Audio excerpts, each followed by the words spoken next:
Le groupe descendait le chemin sombre que la racine géante leur avait montré.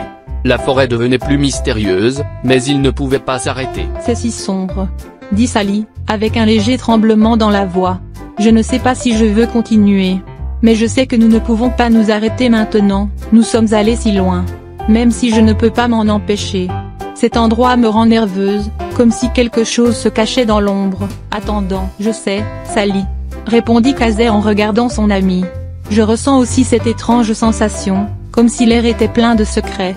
Mais tant que nous sommes ensemble, il n'y a pas d'obscurité que nous ne puissions surmonter. Elle prit la main de Sally et dit.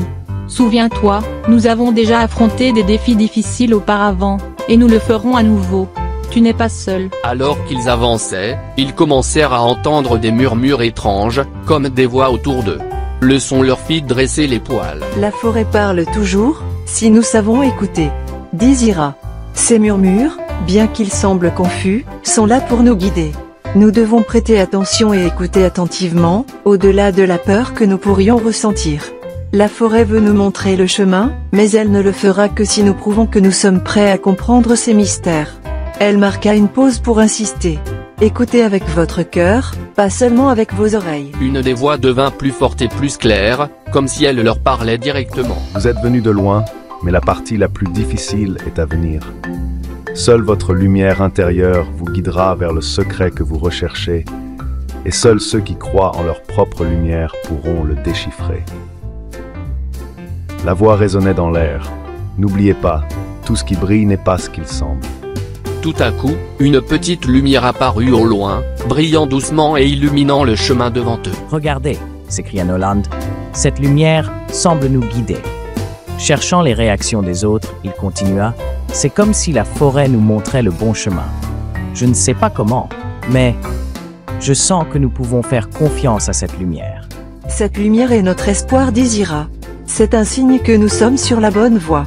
Suivons-la, mais nous devons le faire prudemment et avec respect. La forêt nous teste, et nous ne pouvons rien prendre pour acquis.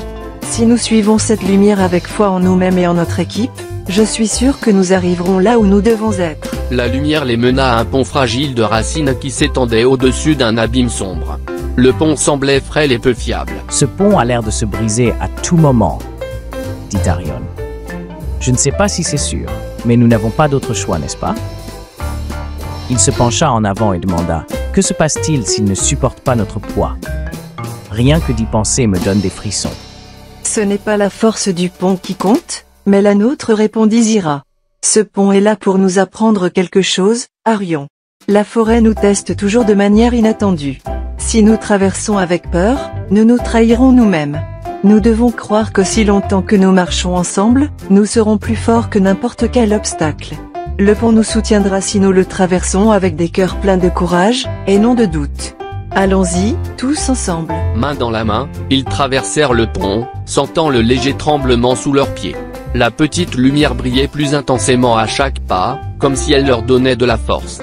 Lorsqu'ils atteignirent l'autre côté, ils savaient que bien que le voyage ne fût pas terminé, quelque chose d'important était sur le point de se produire.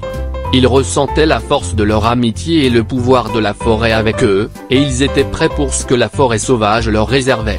Ils savaient qu'ensemble, ils pouvaient surmonter n'importe quel défi qui les attendait.